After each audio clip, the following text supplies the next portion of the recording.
நண்பர்களுக்கு வணக்கம். இது சாக்லேட் ட்ரிஃபிள் கேக்கா இல்ல சாக்லேட் கனாஷ் கேக்கா? சாக்லேட் ட்ரிஃபிளும் சாக்லேட் கனாஷும் ஒன்னா இல்ல வேற வேறயா? வேற வேறன்னா அது ரெண்டும் என்னென்ன? சாக்லேட் கனாஷ்ல எத்தனை வெரைட்டி இருக்கு? சாக்லேட் ட்ரிஃபிள் எப்படி செய்யறது? இந்த கேள்விகளுக்கெல்லாம் உங்களுக்கு பதில் வேணும்னா இந்த வீடியோவை தொடர்ந்து பாருங்க. இப்போ முதல் கேள்விக்கு பதில்.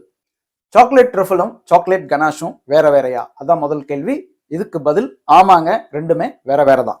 இந்த கேக்ஸ்ல வந்துட்டு உள்ள லேயர்ல இல்ல மேல ஃபினிஷ் பண்றதுக்கு இல்ல சாக்லேட் மூசஸ்ல யூஸ் பண்றது இல்ல ஜென்ரலாவே சாக்லேட் ஃபில்லிங்கா யூஸ் பண்றது, இது எல்லாமே சாக்லேட் கனாஷ் அப்படின்னு சொல்லுவோம். அதுலயும் 3 வெரைட்டி இருக்கு. அப்ப ட்ரிஃபிள்னா என்ன அப்படின்னீங்கன்னா, ரவுண்ட் ரவுண்டா செஞ்சிருப்பாங்க. சாக்லேட் கனாஷை யூஸ் பண்ணி ரவுண்ட் ரவுண்டா செஞ்சிருப்பாங்க, உருண்டை உருண்டையா. அதுல டிஃப்ரெண்ட் ஃபினிஷஸ் இருக்கு. ஸோ அதை தான் வந்து சாக்லேட் ட்ரஃபிள் அப்படின்னு சொல்லுவாங்க. அதை ஏன் சாக்லேட் ட்ரஃபிள் அப்படின்னு சொல்றாங்கன்னா, இந்த ஓக் ட்ரீன்னு ஒன்று இருக்கும். அதுல வந்து சைட்ல பாத்தீங்கன்னா ஒரு ஃபங்கஸ் மாதிரி வளரும், மஷ்ரூம் வெரைட்டியை சேர்ந்தது. அதுவும் இதுவும் பார்க்கறதுக்கு ஒரே மாதிரி இருக்கிறதுனால அதோட பேரை தான் இதுக்கு ட்ரஃபிள் அப்படின்னு வச்சிருக்காங்க. சாக்லேட் கனாஷ் அப்படின்னு சொல்றோம் இல்லையா, நம்ம கேக் ஃபினிஷிங்ஸுக்கு இதெல்லாம் யூஸ் பண்றது, அது வந்து 1850 பாரிஸ்ல தான் ஃபர்ஸ்ட் உருவாக்குனாங்க.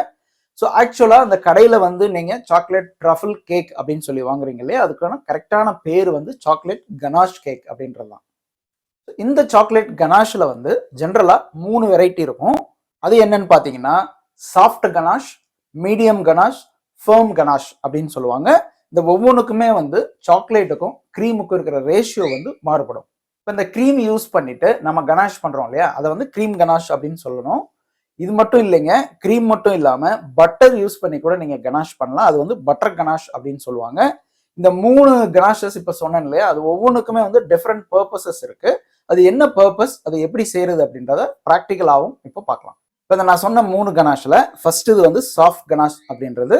அதுக்கு வந்து க்ரீமுக்கும் சாக்லேட்டுக்கும் இருக்கிற ப்ரொபோர்ஷன் 1:1. மீடியம் கனாஷுக்கு வந்து சாக்லேட்டுக்கும் க்ரீமுக்கும் இருக்கிற ப்ரொபோர்ஷன் 1:2. மூணாவதா ஃபர்ம் கனாஷ் அப்படின்னு சொன்னோம் இல்லையா, அதுக்கு வந்து ப்ரொபோர்ஷன் 1:2.5ல இருந்து 1:3.5 வரைக்கும் போகும்.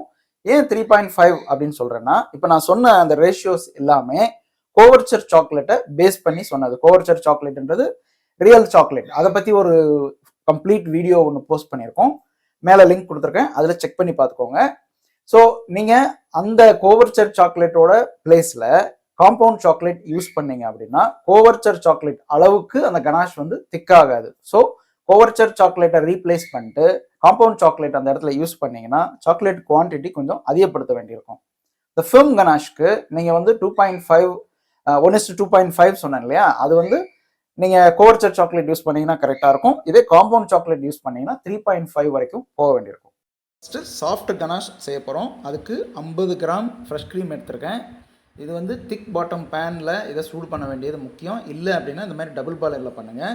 இது கூட சேர்க்குறதுக்கு 50 கிராம் சாக்லேட் எடுத்திருக்கேன். நான் வந்து காம்பவுண்ட் சாக்லேட் தான் யூஸ் பண்ணுறேன், என்கிட்ட கோவர்ச்சர் சாக்லேட் இல்லை. ஸோ நீங்கள் கோவர்ச்சர் இருந்ததுன்னா கொஞ்சம் கம்மி பண்ணால் பண்ணிக்கலாம், இல்லை அதே கூட யூஸ் பண்ணலாம்.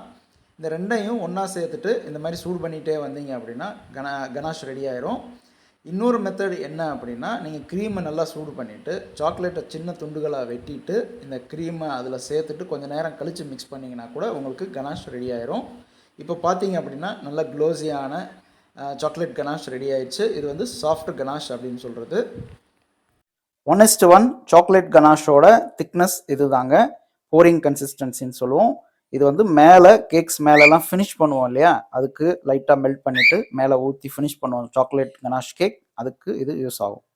இது சாக்லேட் கனாஷ் 1:2 ரேஷியோ. அதே 50 கிராம் க்ரீம் தான் எடுத்திருக்கேன். சாக்லேட் வந்து 2ன்றதுனால 100 கிராம்ஸ் இதில் சேர்க்குறேன். இது நீங்கள் டபுள் பாய்லரில் வச்சுட்டு அப்படியே மிக்ஸ் பண்ணிகிட்டே இருங்க கரையிற வரைக்கும், அதில் பண்ண மாதிரியே. இது முடிஞ்சதுக்கப்புறம் இதோட கன்சிஸ்டன்சி, அந்த திக்னஸ் எப்படி இருக்குன்னு பாருங்கள். ஸோ இது வந்து 1:2 கனாஷுங்க. பார்த்தீங்கன்னா இந்த ஊத்துறப்பே தெரியும், அதை விட திக்காக இருக்கும். ஸோ இதுதான் வந்து கேக்குக்கு உள்ள எல்லாம் அப்ளை பண்ணுறதுக்கு, இல்லை சாக்லேட் மூசஸ் செய்கிறதுக்கு, ஸோ ப்ளஸ் டெசர்ட்ஸ் எல்லாம் செய்கிறதுக்கு இதுதான் வந்து மோஸ்ட்லி யூஸ் ஆகும்.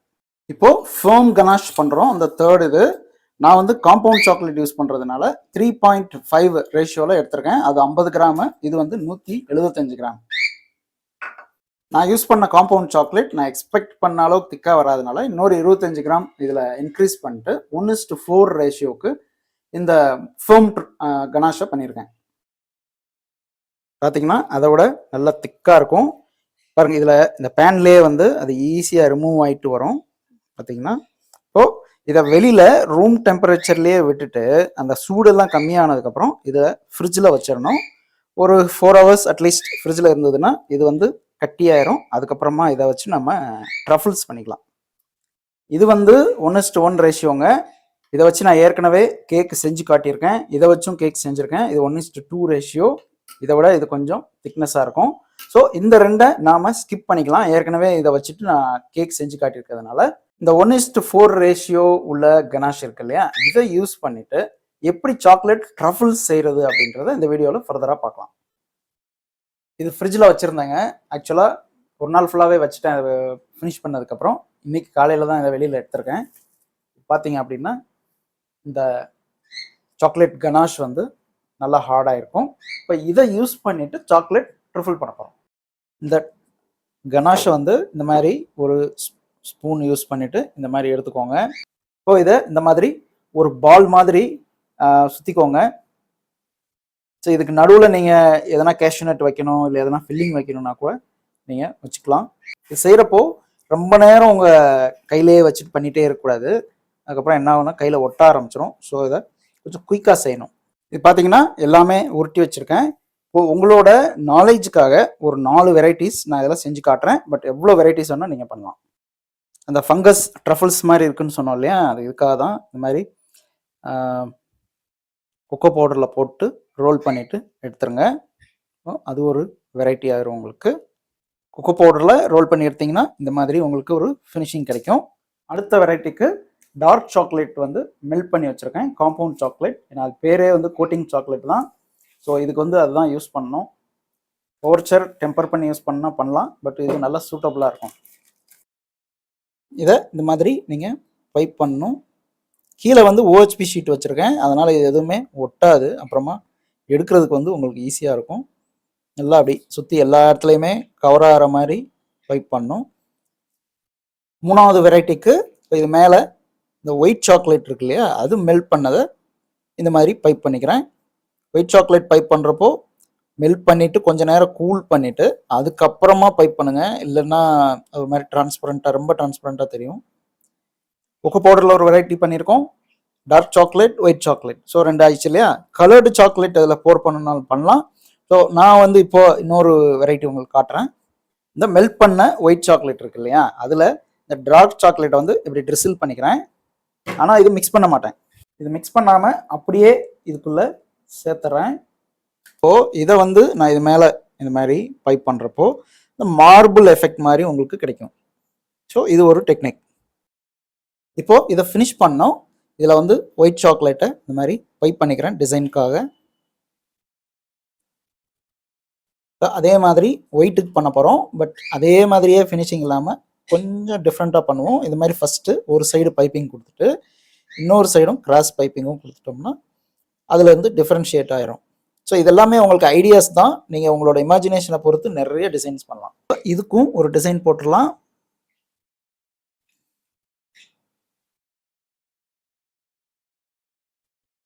இது செட் ஆனதுக்கப்புறம் ரொம்பவும் செட் ஆகக்கூடாது. ஜஸ்ட் செட் ஆன உடனே இந்த சைடு எக்ஸஸ் இருக்கு இல்லையா, இது எல்லாத்தையுமே வந்து நீங்கள் ட்ரிம் பண்ணி எடுக்கணும். இந்த மாதிரி